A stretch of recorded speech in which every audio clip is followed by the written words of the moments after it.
क्यों मुस्कान बलहारा और सिल्लू बलहारा मामले में अब एक नया पेज फंसता नजर आ रहा है। जी हाँ साथियों, मुस्कान बलहारा के सुसाइड करने के बाद उनको जो है वो सिल्लू बलहारा के ऊपर एफआईआर दर्ज करवाई गई। मुस्कान के पिताजी ने दर्ज करवाई और उसमें 4 व्यक्तियों के नाम दिए, यानी कि सिल्लू के पिताजी, उनकी माँ और उनका भाई। मैं काफी शॉर्ट में आपको बातें समझाता हूँ। एफआईआर दर्ज होने के बाद फरमाना गांव के लोगों ने बड़ा दिल दिखाते हुए सिल्लू और उसके परिवार को माफ कर दिया, जिसकी चर्चा जो है वो चारों ओर ये हुई कि बिल्कुल सही काम किया, आपस में जो है वो न्याय मिला। एंड ऑफ द डे मुस्कान को न्याय जस्टिस करना ये पुलिस का और कोर्ट का काम है। पुलिस के बाद कोर्ट का काम है, वो जस्टिस करेगी। लेकिन उसके बाद में जो पंचायत में माफ किया गया सिल्लू बलहारा को कि हार्दिक के नाम, सिल्लू के बेटे के नाम इतनी प्रॉपर्टी नाम की जाएगी, 50 लाख रुपए नाम करवाए जाएंगे। चलो बात यहाँ पर निपट जाती है। लेकिन 1 महीने बाद सिल्लू के कबड्डी मैचेस होने, और वो भी विदेश के अंदर, यानी कि अब वो कबड्डी खेलने के लिए नहीं जा पाएंगे।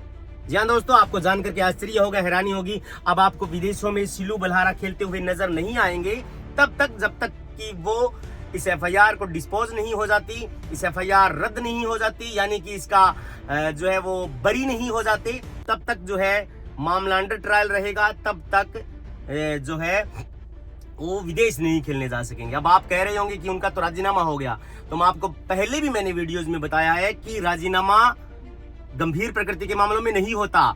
सिल्लू के ऊपर जो एफआईआर दर्ज हुई है उसमें धारा लगी है 80B, यानी कि दहेज प्रताड़ना को लेकर के, दहेज हत्या, जो पहले 304B ऑफ द आईपीसी थी। तो साथियों, मैं आपको बताना ये चाहता हूं कि इस एफआईआर के अंदर 7 वर्ष से लेकर के आजीवन कारावास तक की मैक्सिमम पनिशमेंट है। और राजीनामे की बात जहां पर पे आती है, तो मैं आपको बता देना चाहता हूं कि गंभीर प्रकृति के मामलों में राजीनामा नहीं होता है। यानी कि कोई भी व्यक्ति किसी का मर्डर कर देता है और दोनों परिवार और गांव के लोग बैठ करके राजीनामा कर लेते हैं कि इसको इतने पैसे दिए जाएं, इसकी प्रॉपर्टी नाम कराई जाए। ऐसा नहीं होता है, क्योंकि एंड ऑफ द डे जो इस धरती से चला गया, मुस्कान के साथ जस्टिस हुआ या नहीं हुआ, कोर्ट वो देखती है। आपस में बैठ करके कोई भी व्यक्ति अगर राजीनामा कर लेगा, बेटे के नाम तो प्रॉपर्टी पहले भी थी, अगर मुस्कान जीवित रहती, जिंदा रहती, तो भी बच्चे के नाम होनी थी। 50 लाख रुपए, 1 करोड़ रुपए वो पहले भी उसके नाम होने थे, क्योंकि एंड ऑफ द डे वो उनका वारिस है। लेकिन मुस्कान के साथ न्याय हुआ या नहीं हुआ, ये देखना कोर्ट का काम है। और पुलिस इस मामले में तमाम एविडेंस आने के बाद ही कोई कार्यवाही कर सकती है।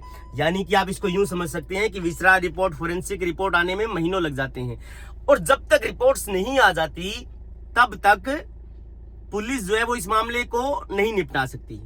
कोर्ट में मामला जो है वो उसके पिता एफआईआर को स्वीकार करेंगे, अगर एफआईआर भी लगेगी तो।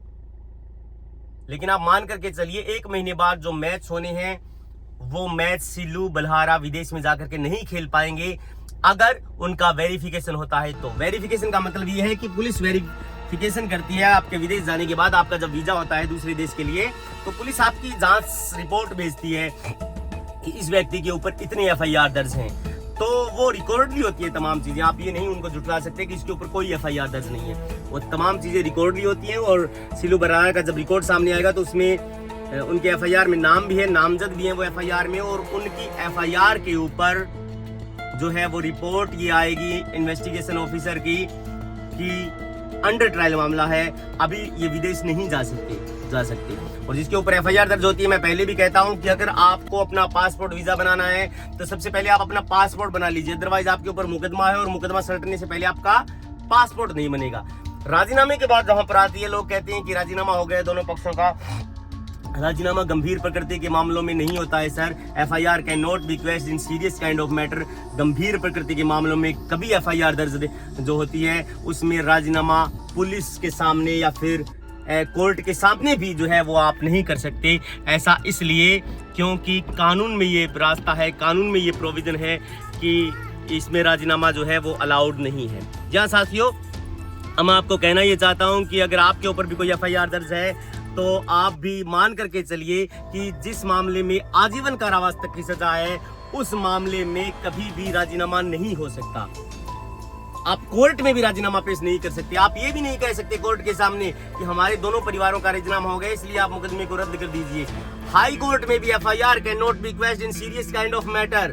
ध्यान रखें हमेशा, जो लोग पंचायत में थे उनमें से अगर कोई भी वकील होता, समझदार आदमी ये होता, कानून का गाता होता, हालांकि वहां पर बहुत सारे समझदार आदमी थे, दोनों परिवारों के, दोनों गांवों के, दोनों पक्षों के जो है वो समझदार आदमी थे, मोजीज आदमी थे, जो जिनका लोहा गांव मानता है। लेकिन लैक ऑफ नॉलेज, कानून की कमी के कारण अगर वो इस बात को लेकर के ये कहते कि राजीनामा हमारा किया गया आपस में नहीं मान्य होगा सर, हम बाहर कितना ही राजीनामा करते रहे, लेकिन जब तक राजीनामा कोर्ट के अंदर नहीं होगा, यानी कि गवाह जब तक अपने बयानों से मुकर नहीं जाते, उनको बोलते हैं हॉस्टाइल विटनेस।